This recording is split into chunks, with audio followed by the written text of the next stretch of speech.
Hello friends, this is the third time I'm trying to start this video and I can't get it off the ground.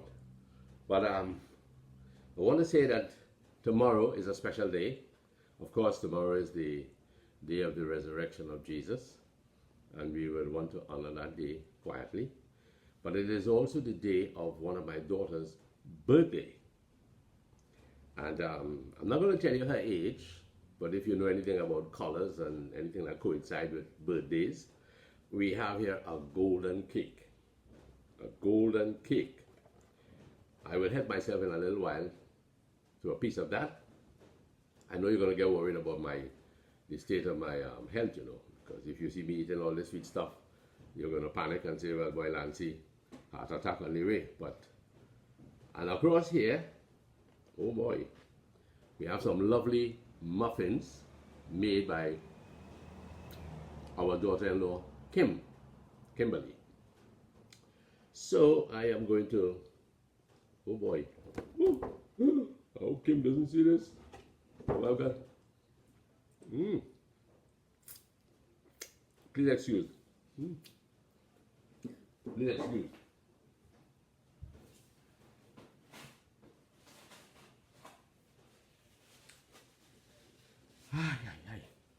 Yes, so to honor my daughter, I'm going to have a little bit of cake. Louise is not here with me, but when she comes home, she can have a piece. Wow. Yes, let's see how it goes. See, it's golden. It's like a $50 note. Gold. So my dear girl, tomorrow being your birthday, I want to wish you all the very best. You've been a good daughter. You continue to do God's work, to be a light in the community, among the friends, and especially to yourself. You know you owe it to yourself to be a help in this world. So, nice cake, man. Yes. I won't have any of Kimberly's, what do you call this?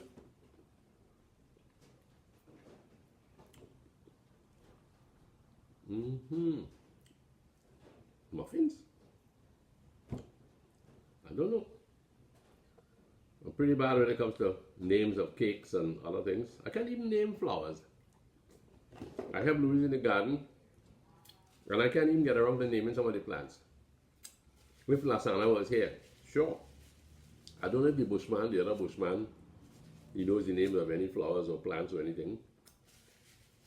So he mightn't be able to help me either. But you know, there was one request made by this daughter, and I find it so peculiar.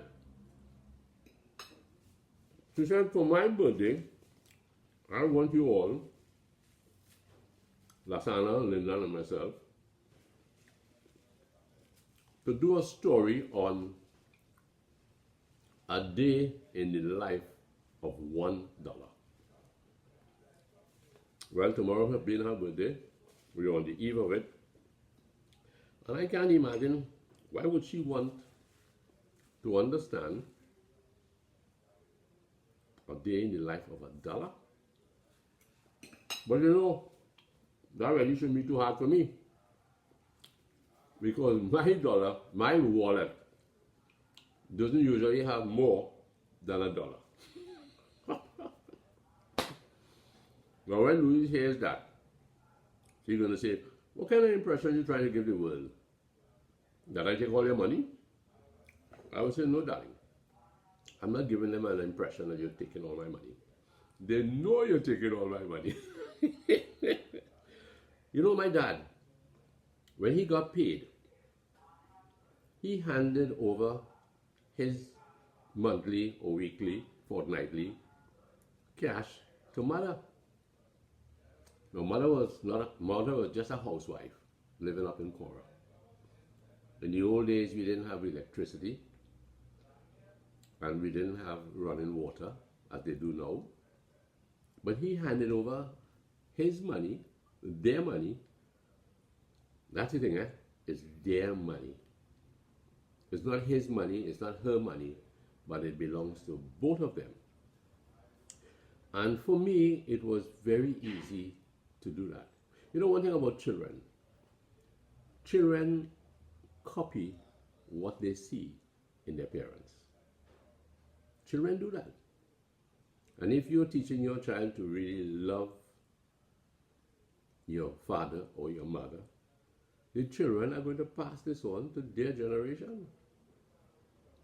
Their little family that's in store for them, or whether they never get married, whatever, but they would have that virtue in them to pass it on to others.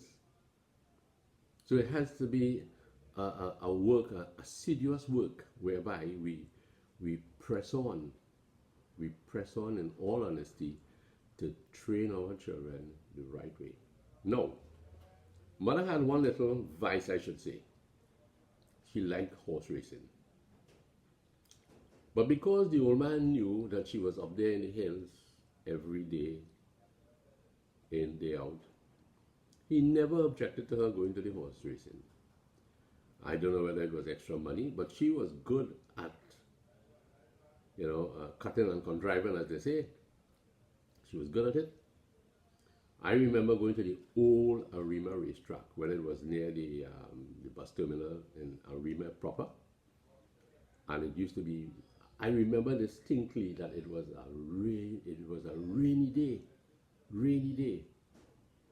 And mother was gambling. I don't know whether she had no one to leave me home with, so she took me along as a little extra, out there. And from there, I remember going into Port of Spain, and I remember learning how to gamble. People would say that was a bad start to the mother put you on too, but I wasn't stealing any money. If she gave me $3 for the entire day, and I was about 8 at this time when we went to Port of Spain, it never caused me to want to steal, to beg. And if she didn't carry me, no big deal. But the fact is that she was a good gambler. I, on the other hand, I grew up to be a stupid gambler. I wanted to win big time, but she was a safe gambler. And she would bet on what you would call pari, P-A-R-I, pari. So you could spend $1 on a horse to win, or place, when you had the first 3 places that they paid on. And mother usually went according to the jockeys. She liked certain jockeys, and she would gamble on certain jockeys. And I tell you, at the end of it all, even if she didn't win big, she never lost all. And when we got home, the old man was neither here nor there. He was glad that she went out and had a little breather, so to speak. One thing though, coming from the racetrack, in those days when you came out of the Queen's Park Savannah and you were heading east towards the Memorial Park, there were a lot of stalls and a lot of Indians from Belmont, perhaps Laventille, and even in the Marval area. They came and they had their stalls and they sold roti, chicken roti, potato roti, beef roti, whatever. So mother always had something in her pocket to buy something. And it was a treat, even if you lost your money, it was a real treat to just stop and say, we want a roti. And you probably send that down with a Coca-Cola. Those days they had the small bottles, I guess. And then, if we didn't get that, and we walked down, what street would be by? We walked down Frederick Street from Memorial Park, and we swung across Duke Street, and there was a Chinese cafe. and they sold hamburgers, hot dogs, and their juice, their orange juice or grapefruit juice was, you couldn't make it at home like them. I don't know how they did it. And she could get you a hamburger, orange juice. She never spent all her money. She always had something in reserve. Then we would walk down Henry Street, and at the corner of Prince Street and Henry Street, the taxis operated for Cora Junction, El Dorado, Aruca, around there. So they would go straight across Prince Street. On Prince Street, you had Hong Wing, Pereira's Sweets, you know, dinner mints and all that stuff. And then we would we would go up to Piccadilly Street, turn right, and then come across Besson Street, and then come up the main road. I can't remember, maybe the B-10 was already there or being shaped up. But generally we would probably go up the main road. And when we got to Cora Junction, the old man would be waiting for us. Old mother had a friend called Mr. McLean, and he operated a big time kind of car that you might see going long ago to the airport to take people out. And when we wanted to go to the cinema, this Mr. McLean used to come Cora. We didn't have a car at the time, and he would meet us, drop us off at Monaco Palladium. Mother was well organized, you know, well organized with her children in mind. And after that, we walked up to Balthazar Street, where Eros Cinema. Well, I think it's now Food Basket, food something. Anyway, Balthazar Street there, and Mr. McLean will take us in his car, this big car, American type, take us into Cora, and that's how life was. Yeah, that's how life was. Things nowadays, people have it a little easier. We had to trek down to the river, as you might have seen in Lasana's recent video about, what do you call it? Nostalgia 1, 2, 3, and 4. We had to go down the hills and even elsewhere, bring water on the head, on the shoulder, in your arm, and you fill the barrel. Then you go for your drinking water near the river. Nobody complained. Nobody complained. Now you turn a tap and water comes on. You throw a switch and light comes on. People learn to survive. But the key thing was that they were surviving with that great element of love. That is what kept us going. So to come back now to this matter of a day in the life of a dollar. I wish Lasana was here, and Linda, you know, I wish both of them were here now to help me with this request. Or even Tony Dial. Or Stokes and Hill. Remember Stokes and Hill, that funny guy who used to be with Beulah long ago, and could give out jokes. But I decided, let me see if I could understand a little bit about our currency. This is from Google, of course. They say the printing of Trinidad and Tobago currency is a collaborative effort between the Central Bank of Trinidad and Tobago and Delarue. Not sure what his French name, Trini or something, the bank's note printers. So the government doesn't just print money on its own. It seems that, you know, it's a combined effort, a collaborative effort. It goes on to say the only organization that have the power to issue money in cash, namely notes and coins, are the central banks of each country or specific region. They do this while following a monetary policy that ensures price stability and economic growth. Our notes are made of polymer substrate with each of the 6 denominations. $1 being red, $5 being green, $10 gray, $20 purple. The numeral 50 appears on the brown and the 50 note in brown colored print, and the 4 areas are in shimmering gold. So 50 is gold. So now we have the $100 is in blue. So the big question now that we put aside the little formalities about printing and whatnot, and they tell you in how to spot the counterfeit money and all of that. But that's not our drive today. The drive is, how do we cash in on a dollar bill, the life of a dollar bill? I would like to show this, but I see in every part I see wherever they were printing a dollar bill, right?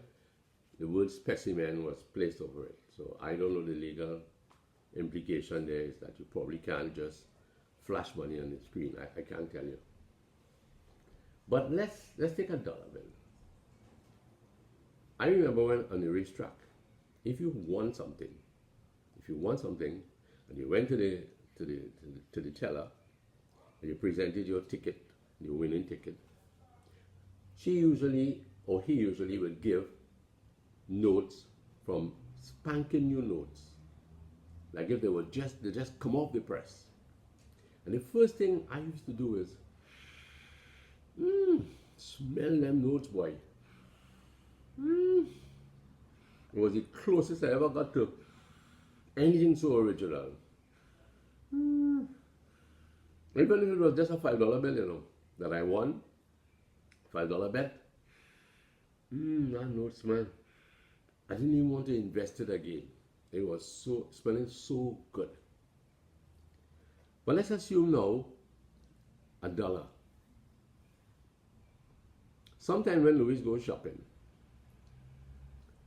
she would be very careful because it's COVID time, and she would say, I would rather spend the money than get any change, right? Even if it's $1. There might be logic in it, health-wise, but this little $1 bill, let's call him red for a start. So we're taking off now a day in the life of a dollar bill, and let's call that dollar bill red. So here's red now, coming clean off the press, and he knows that he's looking good. He knows he's looking good. He's looking, he's looking bright. He's bright.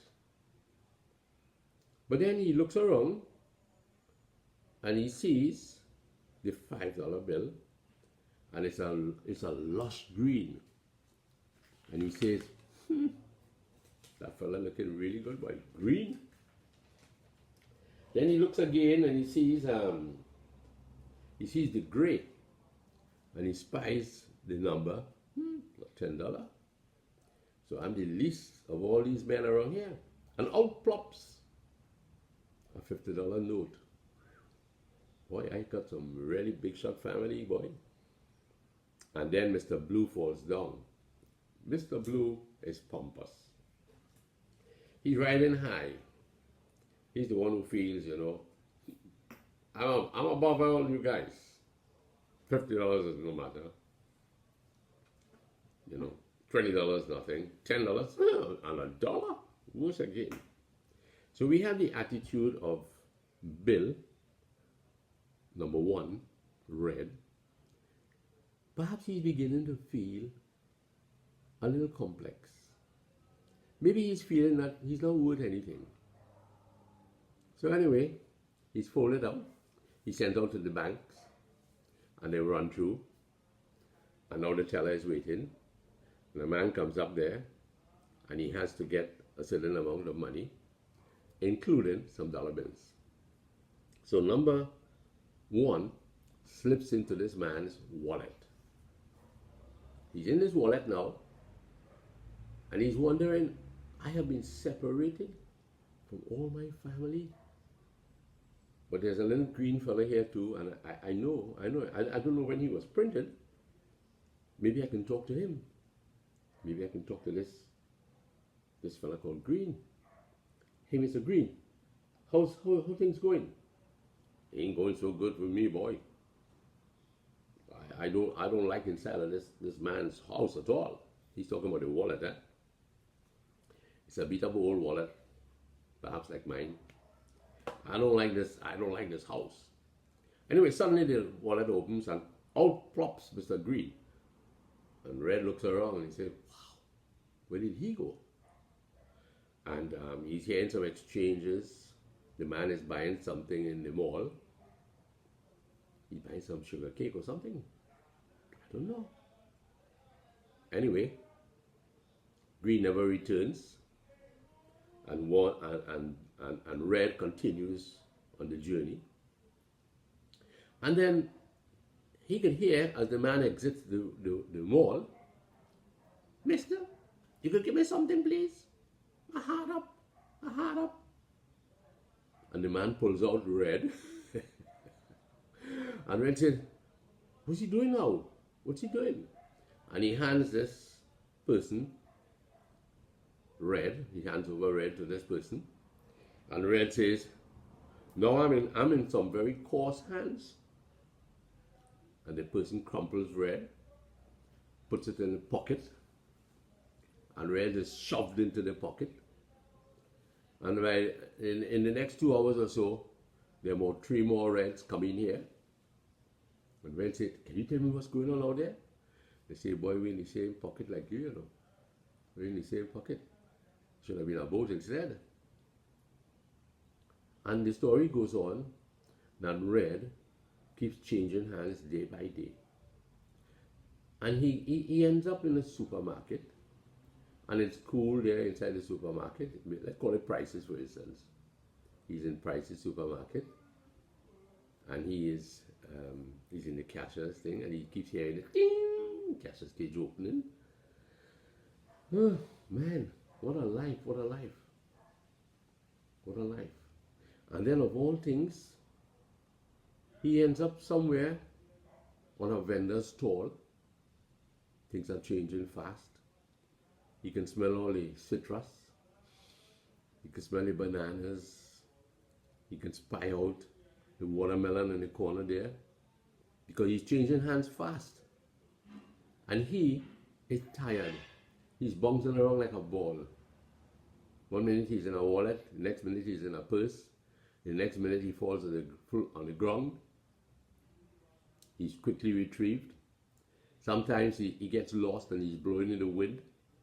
And he's trying to scream for help because he's being blown across a field. And some little boy grabs him and carries him home and drops him in a bottle. Because that little boy is saving for some specific toy or something. And this poor Red is having the time of his life. For some reason or the next, the bottle breaks and Red gets lost again. And he ends up on Dinsley Road. And this young fella is a very peculiar character. And he's doing a lot of sweeping all around the little shops. And he has Red in his hand. And then Red ends up being exchanged for a cigarette maybe. And Red is just bouncing along. And for some strange reason, Red ends up in a shop and bandits come to the shop. And they're demanding all the money. And of course, Mr. Blue gets taken. The $50 bill, call him gold, he's taken. The $20 bill is taken. The $10 bill is taken. Don't worry, the $1 bill. We don't need that. That's more money. And Red hangs his head in shame. He's embarrassed. And they make off. But then he has the foresight to understand, you know, because I'm insignificant, they didn't want me. And sometimes people feel insignificant, but it might be a blessing for them too. We don't have to really hobnob with those up there. And because he was felt to be of little value, he was left. But then somebody comes along and says, I need $1 more. to get into that Maxi. Can you help me, please? And red is handed over to this person because that $1 more will take this passenger in the port of Spain. And red's whole equilibrium, his whole, he lights up. At last, I am worth something. I don't know where my friends have gone to, the $100 bill, the $50 bill, the $10 note. I don't know where they've gone to. But this little $1 has got me a ride in a Maxi. And I enjoy the ride. I enjoy passing all through Takariga, all through Tunapuna and Curep, and I'm listening to the different songs in the Maxi. I'm listening to people conversing. I'm going down into the beatum there, and I am just stashed away neatly in the driver's packet of dollar notes and other notes, other currency. And you know, the Maxi returns to Arriva, and he gets a next ride back to Arriva, and the man calls it a day. And he comes home and he places his cash, and red is among them. He places the cash and he goes to sleep. He's feeling happy. And you know what would be his thought? I am still number one. No matter what happens, I am still number one. Isn't that a good way to feel? And no matter what people put you down, you are of some value to somebody. You are still number one, especially if your relationship with God is good. You're going to be still number one. You don't have to jostle for place, but you have to understand that lots of things happen and you can't explain why. But don't put yourself under. You are still number one. You are still treasured. You're still useful. And to all our subscribers, I wish Louise was here still. This is the second time, you know. When I went to the river, I was saying, I wish Louise was here. Now I await her. I await her return from visiting Lasana and going out to Maracas Way. I hope they had a good day and a safe day. So my friends, thank you very much. It's a crazy story. My daughter requested it. I don't know if she has one of her own, but if she does, I will gladly share it with you. In the meantime, my friend, I will try to finish my cake. So, for all of you who have birthdays around this time of the year, we want to say, I say on behalf of Louise and my sons in Cora, my daughters-in-law, my grandchildren, I want to wish you all a very safe weekend and happy birthday to everybody. And remember, you are number one. Thank you.